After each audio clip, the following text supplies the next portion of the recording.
पूज्य गुरुदेव साईं जी महाराज का 144वां जन्मदिवस धूमधाम से सत्संग करके मनाया। साईं जी महाराज का 144वां अवतरण दिवस सीमांची गेट से श्री रामकृष्ण भवन में धूमधाम से मनाया गया। गुरु भक्त श्री कृष्ण दवे ने बताया कि सुबह गुरुदेव के चरणों का अभिषेक किया, पूजा अर्चना की और विशेष श्रृंगार किया। गुरु भक्त श्री कृष्ण दवे ने बताया कि गुरु के बिना जीवन निरर्थक है तथा हर व्यक्ति को अपने जीवन में गुरु बनाना चाहिए, गुरु को धारण करना चाहिए। गुरु के बिना भगवान को प्राप्त नहीं किया जा सकता। गुरु को ही जीवन का आधार बताया। गुरु के बिना सब व्यर्थ है। गुरु की सेवा जीवन का आधार होना चाहिए। गुरु की आज्ञा का पालन ही जीवन का ध्येय होना चाहिए।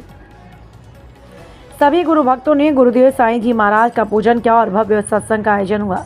इस अवसर पर श्री कृष्ण दवे, बलदेव प्रकाश दवे, आनंद दवे, संतोष दवे, लक्षा दवे, मीनाक्षी बोरा, किशन सिंह, भाग्यवर्धन दवे, धर्मेंद्र जय किशन आदि सभी गुरु भक्त उपस्थित हुए और सत्संग का आनंद लिया। जो एक फकीर संत हुए हैं उनकी 144 जन्म दिवस है और आप कश्मीर के रहने वाले थे और शाहबाज कलंदर तैवान के अंदर से आपने दीक्षा ली। उसके बाद में वो 4-5 साल वहीं रहे। उसके बाद में वो धार स्टेट में चले गए और वहाँ ऐसा कहा जाता है कि सूरज की रोशनी जमीन पे नहीं आती है। कितना बड़ा जंगल है वहाँ पर। वहाँ आप 3-4 साल तक रहे। कैसे उन्होंने समय निकाला होगा ये वही जानते हैं। उसके बाद में वो वापस क्या है अपने गुरुद्वारे आए तो गुरु महाराज की आज्ञा से वो घर भिक्षा मांगने के लिए गए। भिक्षा मांगने के लिए गए तो क्या है कि उनकी घरवाली को काले कपड़े पहना रखे थे तो उनको थोड़ी सी गलती आगे बाकी मुंह फेर लिया। उन्होंने सामने नहीं देखा। उसके बाद में उन्होंने सामने तक नहीं देखा और उनका एक 7-8 साल का लड़का था उसके सामने भी नहीं देखा और कहा भाई मुझे तो भिक्षा दे दो। गुरु महाराज किया गया तो वहां से भिक्षा लेकर के फिर आ गए वापस। वहां से फिर क्या है कि वो अपनी मैं थोड़े में ही कहूँगा नागौर रेगिस्तान की तरफ मारवाड़ की तरफ रवाना हो गए। यहाँ के लोग भोले हैं, शुद्ध मई का व्रत खाते हैं। यहाँ वो 8-10-15 साल क्या मालूम किस जगह रहे वो बिल्कुल अज्ञात है। उसके बाद में किसी एक संत महात्मा थी लेडी, उसने कहा साहब आपका भजन करने का जगह मैं बताती हूँ। तो वो ऊंट वाली रेत के जोरों पे ले गई जो जमीन से 60-70 फुट ऊंचा है। तो वहाँ उन्होंने देखा, गांव वालों ने तो झोपड़ी बना दी, वहाँ रहते थे।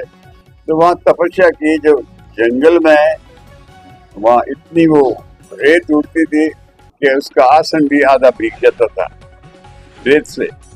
वहाँ 3-3.5 साल रहे। उसके बाद एक दूसरे दौरे पे रहे, वहाँ भी 2 साल रहे। उसके बाद में क्या है आप यहाँ साधोलई पधार गए। तो साधोलई में 1 साल बनी हुई थी तो आप वहाँ ठहरे। तो उन्होंने एक मंत्र जाप किया गायत्री का। तो गायत्री प्रकट हुई और कहा साहब क्या हुक्म है। तो उन्होंने कहा मैंने तो ये प्रभाव देखने के वास्ते ये मंत्र बोला है। तो लोगों ने चुटीसरा वालों ने देखा कि यहाँ पर अच्छे संत आए हुए हैं। चुटीसरा के गांव के रास्ते के पास में 3 खेजड़ी के दरख्त थे। वहाँ 3 भूत रहते थे। सब गाय और ऊँट को मार देते थे, आदमी बीमार पड़ जाता था। तो उन्होंने कहा आप पधारो। तो वहाँ गए तो उन्होंने क्या है कि प्रत्यक्ष उन भूतों को निकाला और उनका भी कल्याण किया। यूं नहीं कि उनको फिर बाद में क्या है कि 8-10 साल हुए वहीं रहे। उस दरमियान में जगह जगह आप ऋषिकेश भी गए और यहाँ बिजलई भी गए और कागा शमशान में भी गए। इस तरह से आखिर 10 साल उन्होंने इस टांके पर ही निकाले और शरीर यही छोड़ा। दूसरे दिन उनको समाधिस्थ किया गया। ये शॉर्ट हिस्ट्री यही है। इनका ज्ञान और कबीर साहब का ज्ञान एक ही है। वही की वो चीज बताते हैं।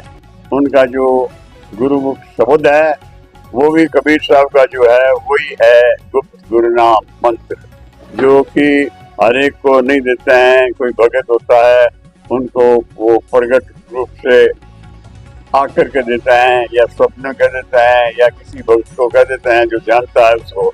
इस तरह से उन्होंने आखिरी समय अपना निकाला, और आखिरी समय में वो नाम की इतनी तेजी हो गई थी कि ऐसी भरी सर्दी के अंदर भी वो मटकी का पानी अपने ऊपर कुटवाते थे, मटकी का पानी कुटवाते थे।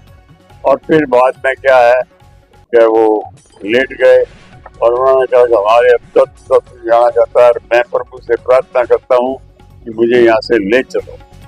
तो फिर बृहस्पतिवार के दिन आपने शरीर छोड़ा। ठीक है, क्या और कुछ कहना चाहते हो?